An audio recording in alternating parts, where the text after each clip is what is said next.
here we go. Reaction to Mr. Nightmare. 3 internet ads with sinister backstories. So here we go. In all capitals that no pets or smokers were allowed, which could lead someone to believe the person behind this listing is a clean, halfway trustworthy person. A few days after this ad was posted, a regular 25-year-old named James came across the listing. Desperate for a place of his own and to move out of his parents' house, and for $900 a month, he thought it could be a good deal, depending on the homeowner, of course. James contacted the owner through the number provided on the ad, and they had a 5-minute phone call setting up a time and day for James to view the house. On a Tuesday after work, James stopped by the house, which was exactly how it looked in the ad. The owner was waiting on the front stoop. He introduced himself as Todd. He was at least 40 years old. Todd gave James a walk around the house like you would do if you were viewing any apartment or house for the first time. The house was a modest size, nothing fancy or anything, but pretty clean, and for the price it was spacious enough. James noted that there were no wood floors, it was all carpet, even in the living room and bedrooms. After the showing, Todd discussed with James the ground rules, which mostly were normal, but one that stood out to James was the rule of having a sleep time by 12 during the week. Since James works full-time, he didn't see this as much of an Okay. This dude. His name is James, or whoever he is. You don't know this dude's creepy to me. It sounds like he's creepy to me. Like, let's say just weird. Like that's creepy. Convenience, just a rather unusual rule to have in a roommate situation. But he chalked it up to Todd also working a 9 to 5 and not wanting to be woken up by noises late at night. A week later, James moved in, which, given that the bedroom was already furnished, was an easy, quick process. Todd would be in the living room most of the time, watching TV or just reading the paper. He didn't seem to go out much. He would try to talk to James anytime he were in the kitchen making food, which got a little old pretty fast according to James, who says he would often just want to eat in peace but never had that luxury. And one work night, James woke up thirsty, so he went to fill up a cup with water down in the kitchen when he noticed red stains on the carpet leading to the basement. He quietly opened the basement door and found that the red stains led down the carpeted stairs, but that Todd's voice came from the kitchen, which was lit up by a small nightlight. Todd was sitting in one of the kitchen chairs. He said in a raspy voice, "Don't go down there right now." That should give you a red flag. Those are not, like you said, wine stains. They are not wine stains, dude. They are blood stains. It's just telling you that. Todd said the stains on the carpet were wine stains. James didn't ask questions. He just filled his cup with water and went back upstairs. They're not wine stains. From this moment onward, James wasn't 100% comfortable in the house. He was now suspicious of his landlord/roommate. One day after work, Todd wasn't home, so James decided to take a look in his bedroom. The door was locked, but was easily unlocked with his fingernail. Inside, James immediately found 2 of his shirts, and strangely his Under Armour water bottle and a basket of clothes. James took his 3 belongings and left the room, then relocked the door with his fingernail.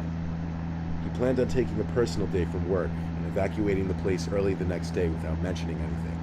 After all, there was no lease or security deposit, so he could leave pretty easily. He did some packing that night and had a hard time sleeping because his mind was racing. His door creaked open at some time past midnight.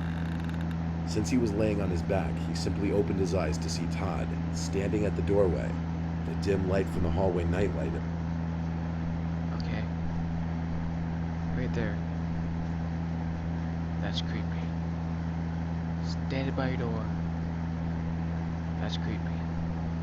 Illuminating his face and body in an unsettling way. Possibly not even aware if James was awake or not, Todd said into the room, "I know you went into my room. I told you my room is off limits. From now on, I also don't want you going in the basement. If this happens again, there's going to be a big problem." He then angrily slammed the door, and James heard him stomping back down the hallway to his bedroom, where he then slammed that door as well. James says that Todd sounded drunk when he was saying this, as he was slurring his words and his voice was raspier than usual. James started packing the rest of his things and left first thing in the morning. He blocked Todd's phone number and temporarily moved back into his parents' house. A couple days later, he received a voicemail from some random number that sounded kind of garbled, but a breathing into the phone could be heard. This was what it sounded like.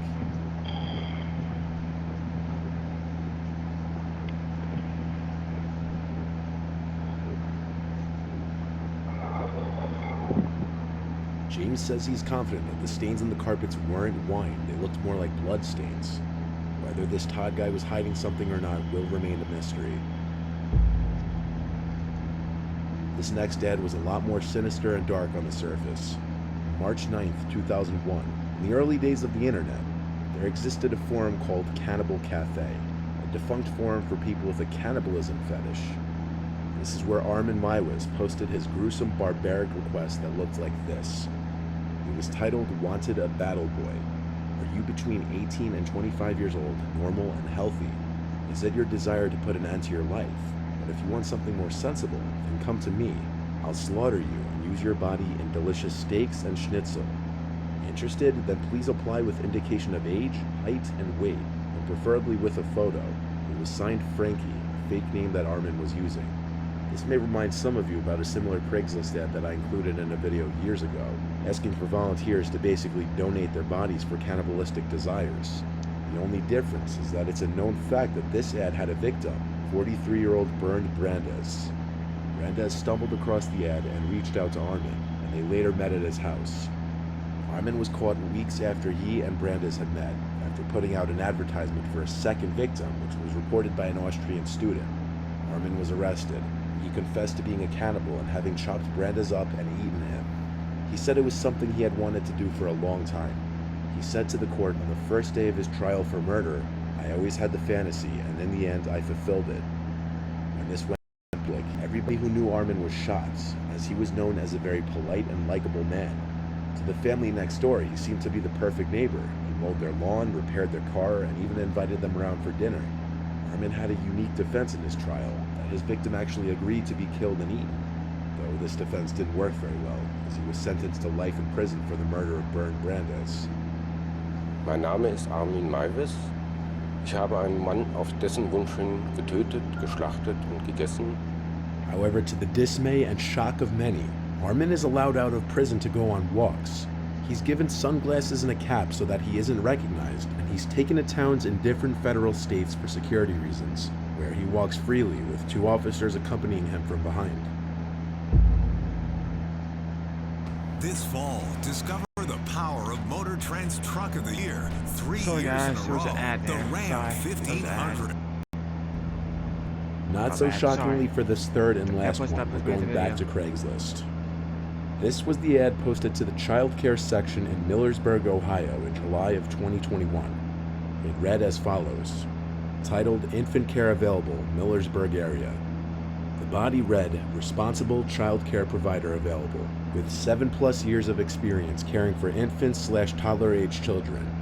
I'm currently not providing care in my own home. I will come to your home. I do not run a daycare. I'm looking for 2 children max that I can provide one-on-one care for. Children must be between the ages of 5 and 9 years old. I do not deal with babies or young toddlers. Flexible schedule available. Weekends and overnights can be arranged. For more information, please contact me." There was a photo of a woman attached that was presumed to be the alleged babysitter. The person who sent this to me didn't want to be named. However, she is a single mother of 2 kids, and she was looking for an affordable, trustworthy babysitter. She found this ad on Craigslist and contacted the person who posted the ad by email since there was no phone number listed. She stated in her original email that she was looking for somebody to watch her 8-year-old twins during the weeknights while she was at work. The person emailed back swiftly, stating she was interested in working for her. The mother wanted to first meet the babysitter beforehand, of course, so she asked for her phone number. She texted the number that was given to her, but after the mother gave the sitter her address, they stopped answering, and it wasn't until later that night that the mother got a text back saying, "Thanks for the address, I'll see you soon," with a winky face. Instantly, the mother tried calling and texting the person, asking what they meant, and then she quickly became defensive when they didn't answer, saying she was calling the police. She then proceeded to block the number and went to the police station. The police weren't of much help though, stating the text wasn't directly a threat, and that she did in fact provide her address for the purpose of meeting. Plus, regardless of what people say, depending on the severity of the situation, the police are rarely willing to just put in the time and resources of tracking a person.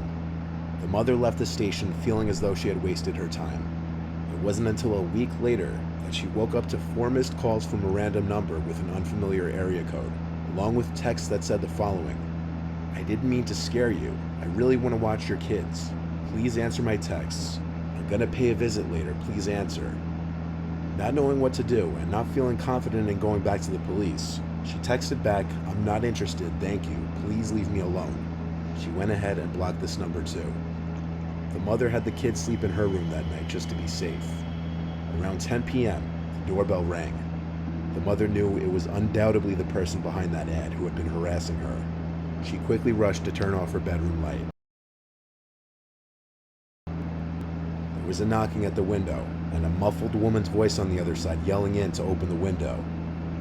The mother started to cry, "Leave us alone," and her fear was rubbing off on her children, who they themselves started to get scared and cry. The woman at the window started to shout and bang on the window, cursing and yelling until she threw a stone through the glass, causing it to shatter. The woman then disappeared from the window to never be seen again. The mother immediately called the police this time, getting an official police report with evidence of the harassment. The detective came to the mother's house the next day and assured her he would be on the case, using whatever resources the police department had to trace the woman. After giving the phone numbers and link to the removed Craigslist ad, the detective left. And over a month later now, her case is still open, and she has received little updates on it.